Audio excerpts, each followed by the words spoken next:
Today, we have some of the biggest stories of the year, starting with a crash that helps gamers, FSR 2.0 can beat Nvidia's DLSS, Nvidia adjusted what no one thought possible, and AMD's Ryzen 7800X gets tested, and it's unreal.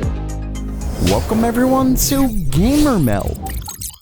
First up for today, I have some good news for those who've been trying to buy a new GPU. The crypto market looks to be in shambles. Just yesterday, Bitcoin dropped to its lowest price since 2020, and $200 billion was wiped out of the crypto market in a single day. This comes as markets are way down due to inflation and overall a poor feeling of the economy. Even the stablecoin Terra USD, which is supposed to stay tethered 1-to-1 with the US dollar, plummeted yesterday and is still not doing good. Basically, things aren't looking good in the crypto world. And all of this, of course, means that miners will likely be looking to offload GPUs soon. Now, before you say it, I know many of you won't want to use mining cards given they're used 24/7, and that's understandable. But if the used market begins to tank in price, it will definitely help lower prices of even new GPUs. Basically, the downward spiral we've already been seeing could easily ramp up even more. I'm talking we could soon see prices well below MSRP if the crypto market continues its downward trend.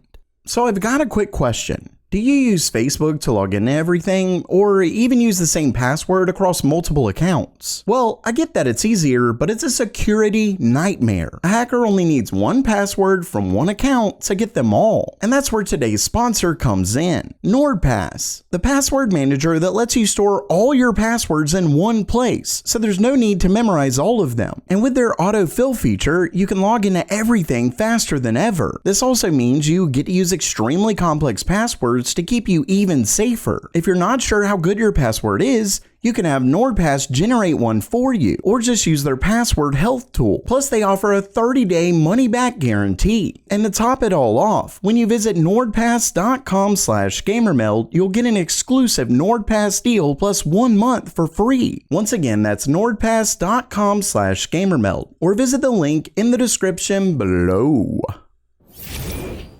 Next up for today, one of the first reviews of AMD's new FSR 2.0 has dropped, and let's just say Nvidia should be worried. If you didn't know, FSR 2.0 is AMD's newest edition of their upscaling technology, similar to Nvidia's DLSS. But unlike DLSS, FSR 2.0 can work on both AMD and Nvidia GPUs. The reason is because it doesn't require machine learning like Nvidia's offering. This also means that it can work on older GPUs, though not as far back as FSR 1.0. Either way, the big story here is that according to the review from Tech Power Up, FSR 2.0 is on par with DLSS 2.0 and even 2.3. As they mention, it's sometimes worse and sometimes better, but overall it looks to be very similar. And when we really go through and look at these, you can see that it's almost indistinguishable depending on the scene. And that's a huge deal because once again, AMD's version doesn't require anything hardware specific.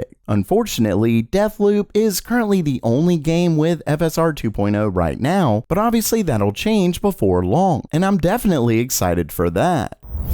Next up, something that no one thought possible has officially happened. Nvidia has gone open source. That's right. As PC Gamer mentions, this is not an April Fool's joke. Nvidia has actually announced that their Linux GPU kernel is now open source, meaning you can use GitHub right now and download their kernel modules. Currently, their GeForce and workstation GPUs are in alpha quality, but data center GPUs for Turing and Ampere are production ready. Nvidia is actually tested it across a wide variety of workloads to make sure performance and features are on par with their current drivers. But get this, it's not just on par, but the new open source drivers for servers are even better. Unfortunately, the new drivers only go as far back as Turing, but that's not too surprising. This is certainly a big undertaking and would likely be tough to go back much further. Updates to the GeForce and workstation cards are expected throughout the year. Either way, this is a huge step for Nvidia, and definitely looks to be a move in the right direction. I just can't believe that it actually happened.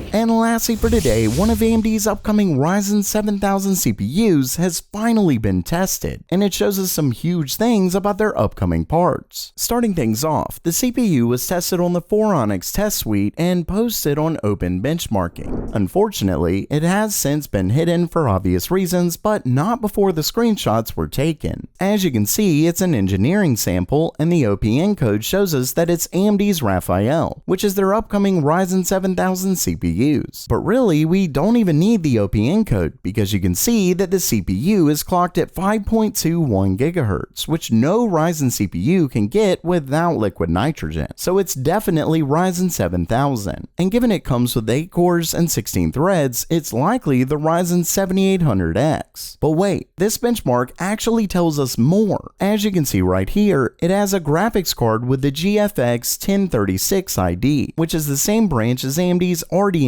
2 iGPUs. Basically, the rumors claiming that AMD's next-gen desktop CPUs come with an integrated GPU look to be confirmed. Next, we actually have some benchmarks from the iGPU, but they definitely aren't good. It's likely that this is an early engineering sample. Of course, they are expected to have fewer GPU cores when compared to AMD's regular APUs, but this seems even worse than that. Either way, this is really exciting, but the news doesn't stop there. In a new video from Moore's Law is Dead, he claims that Zen 4 can get clocks as high as 14% over Zen 3, which is even higher than the 10% boost that this CPU got. Plus, we can apparently expect a 15 to 24% IPC increase over Zen 3, and remember that IPC is with them using the same clock speed. On average, he claims that Zen 4 gets between a 28 and 37% higher single-core performance over Zen 3. All in all, AMD's next-gen CPUs are set to get a massive jump in performance.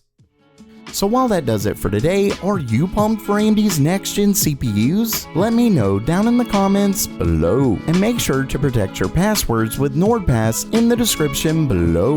And as always, have a great day!